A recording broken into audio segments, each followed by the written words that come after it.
ছুটির দিনে কার কার তেহেরি পছন্দ? আমার কিন্তু তেহেরি রান্না সবগুলো রান্নার চেয়ে সবচেয়ে বেশি সহজ মনে হয়। আসসালামু আলাইকুম, আমি নুসরাত জেবিন নোভা। আজকে আমি আপনাদের করে দেখাবো আমার নিজস্ব স্টাইলে তেহেরি রান্না।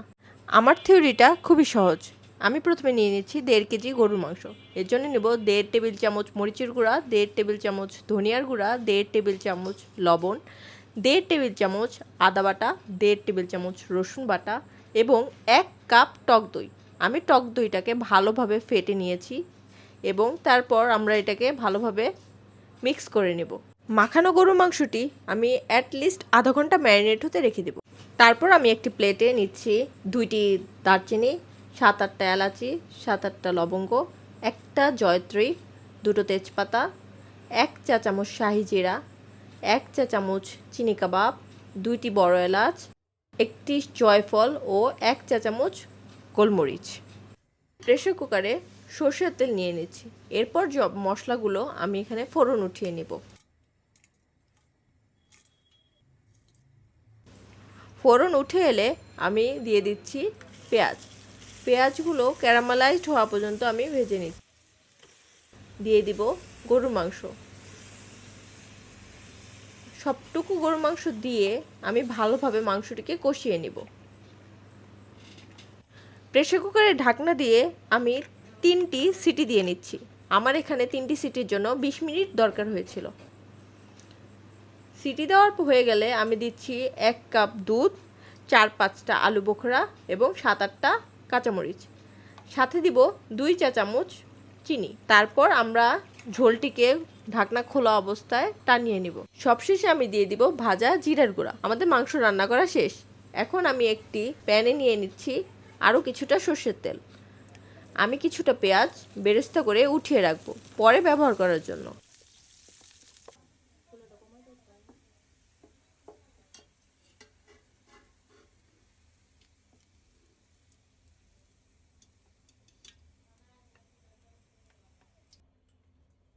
ওই একই তেলে আমি দিয়ে দিচ্ছি আরও কিছুটা পেঁয়াজ ও গরম মশলা। আমি এখানে দারচিনি, এলাচ, তেজপাতা ব্যবহার করেছি। পেঁয়াজ ভাজা হলে তারপর আমি দিচ্ছি আমাদের ধুয়ে রাখা চিনি গুঁড়া পোলাওর চাল। চালটা আমরা ভালোভাবে নেড়ে চেড়ে ভেজে নেব। 1.5 কেজি গরুর মাংসের জন্য আমি এখানে 1 কেজি পোলাওর চাল ব্যবহার করেছি। এই 1 কেজি পোলাও চালের জন্য আমরা ব্যবহার করব 2 কেজি পানি। পানিটা কিছুটা শুকিয়ে আসলে অ্যাড করব রান্না করে রাখা গরুর মাংস।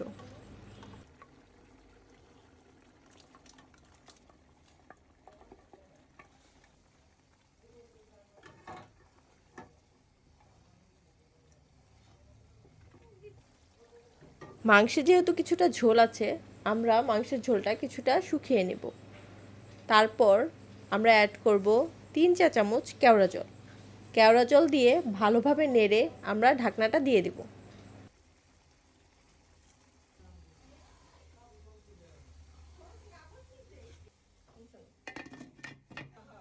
10 মিনিট পর ঢাকনাটা খুলে আমরা দিচ্ছি বাদামের গুঁড়ো।